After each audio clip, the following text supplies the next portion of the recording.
नमस्कार। इस सेशन में हम वेज एंड सैलरी एडमिनिस्ट्रेशन पढ़ेंगे। Wage and salary administration human resource management का भी पार्ट है। Wage and salary administration labour economics का भी पार्ट है। Wage and salary administration labour law का भी पार्ट है। तो जो लोग लेबर लॉ का एग्जाम दे रहे हो उनके लिए भी ये वेज एंड सैलरी एडमिनिस्ट्रेशन काम वाला है, और बाकी जो लोग human resource management labour economics study कर रहे हो उनके लिए भी ये कॉमन है, वेज एंड सैलरी एडमिनिस्ट्रेशन। समझते हैं इसको बड़े ही आसान शब्दों में, चुटकी बजा के समझ जाएंगे। देखिए वेज क्या होता है कि वेज एक टर्म है, सैलरी एक टर्म है, कंपेंसेशन एक टर्म है, रेमुनरेशन एक टर्म है, और टर्म का यूज जब भी होता है कोई स्पेसिफिक यूज होता है। Wage means wage payment is used for the labour और services to a worker, specially remuneration on an hourly, daily, weekly basis और बाय द पीस रेट। कहने का मतलब कि जब भी हम पेमेंट कुछ भी रेमुनरेशन जब हम पे करेंगे लेबर को, वर्कर को, उसको वेज कहा जाता है। चाहे वो वर्कर डेली वेजेज में हो, वीकली वेजेज में हो, मंथली वेजेज में हो, पीस रेट में हो, नाइट शिफ्ट में हो, मॉर्निंग शिफ्ट में हो, पार्ट टाइम जॉब में हो, फुल टाइम जॉब में हो, जो कुछ भी हम रेमुनरेशन अगर वर्कर को देते हैं, लेबर को देते हैं, उसको हम वेज कहते हैं। वेज को क्या है, इसमें एक्चुअली नॉमिनल वेज और रियल वेज एक अलग कंसेप्ट होता है। इकोनॉमिक्स में जब हम पढ़ते हैं तो वेज को हम नॉमिनल वेज में डालते हैं, और बाकी जो दूसरे कैटेगरी जो होते हैं उनको हम रियल वेज में डालते हैं, उसको हम बाद में समझेंगे। डेफिनेशन जो है वेज का, एक बेनहम साहब है, बेनहम साहब का कहना है, और wage may be defined as a sum of money paid under contract by an employer to a worker for the services rendered. Everything is around finance and money makes the mayor go। Worker employer के लिए इसलिए काम कर रहा है ताकि वो काम करेगा और एम्प्लॉयर उसको उसके बदले में वेज देंगे। तो बोल रहे हैं कि वेज एक ऐसा सम ऑफ मनी है जो एम्प्लॉयर के द्वारा एम्प्लॉई को सर्विसेज देने के लिए पे किया जाता है। एम्प्लॉय कुछ एम्प्लॉयर के लिए काम करते हैं, एम्प्लॉई एम्प्लॉयर के लिए कुछ काम करते हैं, और उसके कंसिडरेशन में एम्प्लॉयर एम्प्लॉई को जो कुछ भी देते हैं उसको वेज कहते हैं। हैंसन साहब का कहना है कि wage is a payment to a labourer for its assistance to promote production. Production में आपके सहयोग के लिए जो कुछ भी आपको दिया जा रहा है वो वेज है। अब टाइप्स ऑफ वेजेज यहां पर समझ लेते हैं। Money wage, it is the monetary form of the wage payment. जो कुछ भी आपको मॉनेटरी फॉर्म में, कैश हो चाहे बैंक से हो, बैंक में भी पेमेंट जो होता है उसको कैश पेमेंट ही कहते हैं, तो चाहे वो बैंक से पेमेंट हो चाहे बाई हैंड पेमेंट हो, जो कुछ भी मनी आपको दिया जाता है वो मनी वेजेज है। रियल वेजेज क्या होता है, true value of money wage in terms of its purchasing power is real wages है। मान लीजिए कि 5 साल पहले किसी वर्कर का 10,000 रुपीज सैलरी था, उस 10,000 की सैलरी में वो 20 केजी आराम से वो घी खरीद लेता था।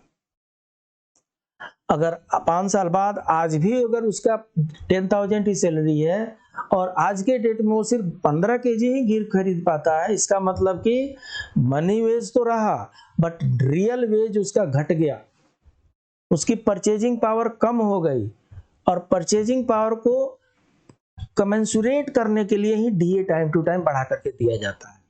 तो रियल वेजेज मतलब value of that money for of that time, true value of the money wage in terms of its purchasing power. ठीक है, फिर से समझाओ। मनी जो है 1 रुपया है। अगर 5 साल पहले आपकी सैलरी 50,000 थी तो 50,000 में आप अपने जो कुछ भी काम धाम चला लेते थे। 5 साल बाद भी अगर 50,000 ही है तो आप अपना काम चला पाएंगे? नहीं, क्योंकि सारे कोमोडिटी का जो रेट है वो बढ़ गया होगा। जितने भी प्रोडक्ट हैं, जो सर्विसेज हैं जिसको आप लेते हैं, उसके प्राइस बढ़ गए होंगे। तो अगर उसी 50,000 आपको को 5 साल पहले वाले 50,000 को आज भी दिया जा रहा है, तो आपको मनी तो मिल रहा है 50,000 का 50,000, रियल वेजेज आपका कम हो गया क्योंकि परचेजिंग पावर आपकी कम हो गई। तो रियल वेजेज को बढ़ाने के लिए मनी वेजेज में डीए प्लस ऐड करते जाते हैं और रियल वेजेज के कमेंसुरेट करते हैं। ठीक है। मिनिमम वेजेस क्या होता है? The wage which not provide only for the bare substance of life but for the preservation of the efficiency of the worker. जो मिनिमम वेजेज है ये सिर्फ आपके सस्टेन के लिए ही नहीं है, आपके लाइफ के प्रिजर्वेशन के लिए, मिनिमम रिक्वायरमेंट फुलफिल करने के लिए मिनिमम वेजेस पे किया जाता है। मिनिमम वेजेस गवर्नमेंट डिसाइड करती है हर साल। हर साल मिनिमम वेजेस गवर्नमेंट डिसाइड करती है कि टेलर का कितना होगा, आयरन मैन का कितना होगा, ड्राइवर का कितना होगा, जितने भी ये लोग स्किल्ड नॉन स्किल्ड वर्कर होते हैं इनका मिनिमम वेजेस गवर्नमेंट डिसाइड करती है। डिप्टी डायरेक्टर का मिनिमम वेजेस कोई डिसाइड करता है क्या? नहीं करता, क्योंकि वो मिनिमम वेजेस में आते नहीं है, उनका वेजेस डिफरेंट है, वो तो ऊपर वाले लेवल में आते हैं। गवर्नमेंट को वहीं पर चिंता करना है जहां पर मिनिमम समस्या हो। तो इसलिए जहां पर भी सबसे कम इतना अमाउंट चाहिए जितने में वो जी सके और अपनी जो एफिशिएंसी है उसको प्रिजर्व करके रख सके, उसको मिनिमम वेजेस कहते हैं। Wages and salary defined. अब थोड़ा सा इसमें डिफरेंस हम तीनों में समझ लेते हैं। Wages paid to blue collar employ, मतलब वर्कर को पे करते हैं, उसको वेज कहते हैं।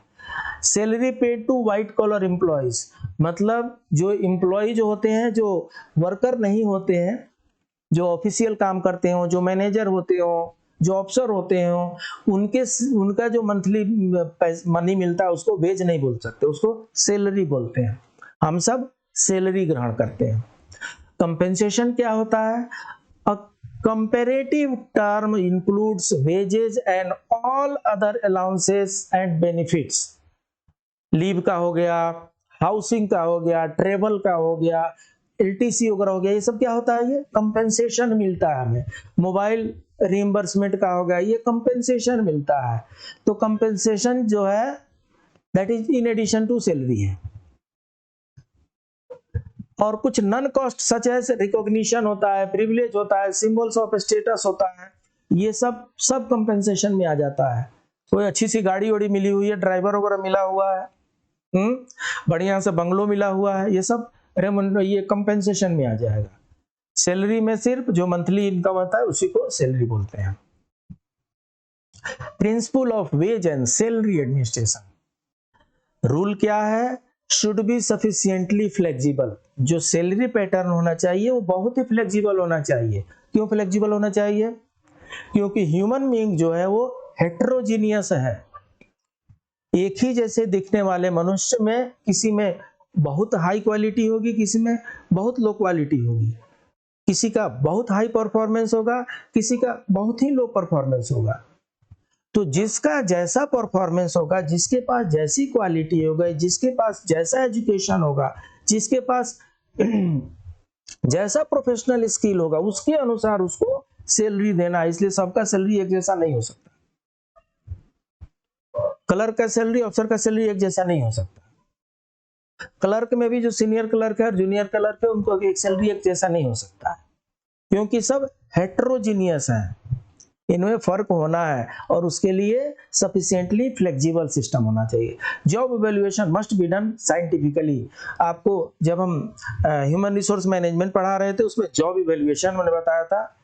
जॉब डिस्क्रिप्शन और जॉब स्पेसिफिकेशन के बाद से जॉब इवैल्यूएशन करते हैं। जब जॉब इवैल्यूएशन करते हैं तो हम देखते हैं कि इनके द्वारा किया हुआ काम कितने लायक है, ये जो काम कर रहे हैं इनकी वैल्यू कितनी बनती है, और उसके अनुसार जॉब वैल्यूएशन के अनुसार ही सैलरी फिक्स किया जाता है। Must always be consistent with overall organisational plans and programmes. Organisation का एक अपना प्लान है, प्रोग्राम है कि मैं इस एम्प्लॉय को, इस लेवल के एम्प्लॉय को, इस स्किल के एम्प्लॉय को इतना हमें सैलरी देना है। ये बहुत ज़्यादा बार्गेनिंग वाला चीज़ नहीं होता। एक ऑर्गेनाइजेशन का प्लान होता है कि अनस्किल्ड को इतना देंगे, स्किल्ड को इतना देंगे, सेमी स्किल्ड को इतना देंगे, एक्सपर्ट को इतना देंगे, ये एक रूल होता है। तो उसके अनुसार आपको चलना है। Should be in conformity with the social and economic objective. कुछ सामाजिक दायरे हैं और कुछ आर्थिक दायरे हैं, और उसको ध्यान में रखकर ही सैलरी का स्ट्रक्चर फिक्स करना चाहिए। Should be responsible to the changing local and national conditions. देश का और राज्य का जैसा कंडीशन है उसके अनुसार होना चाहिए। देश की पॉलिसी, राज्य की पॉलिसी, कुछ लीगल ऑब्लिगेशन, उन सबको ध्यान में रख करके वेज सैलरी फिक्स करना है। शुड मेंटेन इक्विटी, और एक जैसे लोगों को एक जैसे सैलरी देनी है, दूसरे जैसे लोगों को दूसरे जैसा सैलरी देनी है। मतलब आप स्लैब बना सकते हैं। मॉडरेटर लोगों को मैं 1000 पर डे दूंगा, थोड़ा सा उससे अच्छे लोगों को मैं 1100 पर डे दूंगा, उससे अच्छे लोगों को 12। अच्छे लोगों का कैटेगरी हो गया ये, तो ये इक्विटी हो गया। Should maintain competitiveness in the market. Market में आपको कम्पिटिटिवनेस मेंटेन करना है, नहीं तो अगर वर्कर को जहां ज्यादा पैसा मिलेगा वहां पर चला जाएगा, आपके यहाँ वर्कर आएगा नहीं, काम भी रुक जाएगा आपका। Optimised employ and employer interest, दोनों का इंटरेस्ट बना रहना चाहिए। ऐसा सैलरी पैटर्न होना चाहिए कि वर्कर भी इंटरेस्ट ले आपके यहाँ काम करने में, और ऐसा पे स्ट्रक्चर होना चाहिए कि एम्प्लॉयर भी इंटरेस्ट ले वैसे वर्कर से काम लेने के लिए। तो वेज एक रिवार्ड है जो सर्विसेज रेंडर्ड की जाती है उसके बदले में दिया जाता है। पहले क्या होता था, जब कोई पे स्ट्रक्चर नहीं था तो आए दिन कुछ ना कुछ स्ट्राइक होते रहते थे, लॉकआउट होते रहते थे। जहां पर एम्प्लॉयर मजबूत है वहां पर एम्प्लॉय को दबा करके काम लेता था, वो पैसे भी नहीं देते थे वो। और जहां पर एम्प्लॉय मजबूत थे, जहां पर यूनियन मजबूत था, वहां पर एम्प्लॉयर को हिलने नहीं देते थे, उनका लॉकडाउन करवा देते थे, बंद करवा देता था उनका बिजनेस। तो ये दोनों ही कंडीशन खराब थे। इन दोनों कंडीशन से निकलने के लिए रेगुलेशन मशीनरी की जरूरत पड़ी। तो वेज रेगुलेशन मशीनरी की जरूरत किस लिए पड़ी? क्योंकि एम्प्लॉयर और एम्प्लॉय के बीच में वेज डिस्प्यूट होने लगा था। एम्प्लॉय चाहता था कि मुझे ज्यादा मिले, एम्प्लॉयर चाहता था इनको कम से कम दें। अगर एम्प्लॉयर मजबूत हुआ तो उनको पकड़ के काम करवाएगा, अगर एम्प्लॉय का यूनियन मजबूत हुआ तो कंपनी को लॉकडाउन करवा देगा। तो दोनों ही कंडीशन में कंपनी तो बंद हो गई, नुकसान तो देश का हुआ। इसलिए देश को ऐसा मशीनरी, ऐसा मैकेनिज्म तैयार करना था जिससे वेज स्ट्रक्चर उसको रेगुलेट किया जा सके। तो इसलिए इसकी जरूरत पड़ी। Objective of wage policy in India, India में जो वेज पॉलिसी उसकी ऑब्जेक्टिव क्या है? To provide a minimum wage to workers employed in sweated industries. काम धाम करने वाले कंपनी में जो वर्कर है उनको कम से कम मिनिमम सैलरी तो मिलनी ही चाहिए, उससे नीचे आप नहीं दे सकते। गवर्नमेंट ने अगर फिक्स किया है 300 rupees per day for 8 hours, आप 290 नहीं दे सकते, नहीं तो आप पर पेनल्टी डिडक्शन शुरू हो जाएगा। टू फिक्स वेज सीलिंग, सबका तनख्वाह फिक्स करना है कि किसको कितना मिलना चाहिए। To improve the existing wage structure, जो पहले का जो वेज स्ट्रक्चर था मनमानी का, उस वेज स्ट्रक्चर को ठीक करना भी वेज पॉलिसी का ऑब्जेक्टिव हुआ। टू कंट्रोल इन्फ्लेशनरी टेंडेंसीज, बीच बीच में जब भी इन्फ्लेशन होता है, जो 50 रुपये किलो सामान मिलते थे वो 60 रुपये किलो सामान मिलने लगे, जो 100 रुपया किलो दाल मिलते वो 110 रुपया मिलने लगे। तो इन्फ्लेशन के बढ़ने से उसके अनुसार उसके सैलरी में भी बढ़ोतरी करनी पड़ेगी, उसको भी ध्यान में रखा गया। टू एक्सेलरेट एक्सपोर्ट प्रमोशन, और जब एम्प्लॉयर और एम्प्लॉय के बीच में अच्छे संबंध रहेंगे, हाई प्रोडक्टिविटी होगी, तो एक्सपोर्ट भी कर सकते हैं। To bring social justice, equal opportunity, ये जो directive principle of state policy जो कॉन्स्टिट्यूशन में पार्ट 4 में है उसको ध्यान में रखा गया है। टू मेंटेन इंडस्ट्रियल पीस को ध्यान में रखा गया है। To provide guidance to wage fixation को, to develop the skills of newly recruited industrial labours and other manpower resources, इन सबको ध्यान में रख करके वेज पॉलिसी जो है बनाई गई है इंडिया में। प्रिंसिपल क्या होना चाहिए? डिफरेंसेस इन पे should be based upon variations in job requirement. आपके पास सैलरी स्ट्रक्चर अलग अलग होने चाहिए। एलडीसी का अलग सैलरी, यूडीसी का अलग सैलरी, असिस्टेंट का अलग सैलरी, एसएसओ का अलग सैलरी, एडी का अलग सैलरी, डीडी का होना चाहिए। किस बेसिस पे होना चाहिए? वेरिएशन इन जॉब बेसिस पे होना चाहिए। सिर्फ शरीर देख करके, नाम देख करके, स्टेट देख करके ऐसे नहीं करना है। जॉब रिक्वायरमेंट बेसिस पे करना है। उस पोस्ट पे जो है उसका ये सैलरी रहेगा, कौन है उसको नहीं देखना है। Wages should be in line with that prevailing in the labour market. Labour market में जो भी रेट चल रहा है उसके एट पार होना चाहिए। Equal pay for equal work होना चाहिए, ये तो आर्टिकल 39 में है। Directive principle of state policy जो कॉन्स्टिट्यूशन है उसमें ये दिया हुआ है कि equal pay for equal work मिलना चाहिए, और इसके लिए इक्वल रिम्यूनरेशन एक्ट 1971 पास किया हुआ है। There should be recognition of individual differences in ability and contribution. There should be recognition of individual differences in ability. अगर आदमी अच्छा काम कर रहा है तो उसको कुछ अलग देना चाहिए। There should be established structure for redressal of wage complaint. अगर वेज का कुछ कंप्लेन होता है तो उसकी कुछ मैकेनिज्म होना चाहिए, कुछ सिस्टम होना चाहिए उसको रिजॉल्व करने के लिए। Wages should ensure reasonable standard of living for the worker and his family. आप कम से कम इतना तो तनख्वाह दीजिए उनको कि जिससे उनका और उनके घर का, उनके फैमिली का, उनके परिवार का पालन पोषण हो सके। रोटी कपड़ा मकान और बाद में जोड़ लीजिए एजुकेशन। रोटी कपड़ा मकान और बाद में जोड़ लीजिए एजुकेशन, और उसके बाद से मेडिसिन, चिकित्सा। ये 5 चीजों का ध्यान रखा गया है मिनिमम वेजेज में। मिनिमम वेजेज में आपके वाइफ और 2 बच्चे, ये 4 यूनिट हो गए, और इस 4 यूनिट का आपको रोटी कपड़ा मकान एजुकेशन मेडिकल, इतने को ध्यान में रख करके मिनिमम वेजेज फिक्स किए जाते हैं। Wage structure should be flexible and wage committee should be appointed for revision of wages. Wage committee जो है टाइम टू टाइम अपॉइंट की जानी चाहिए, जिससे वो वेज रिवीजन होता रहे। तो ये रहा वेज के बारे में पहला क्लास। दूसरे क्लास में मिलते हैं, तब तक के लिए नमस्कार।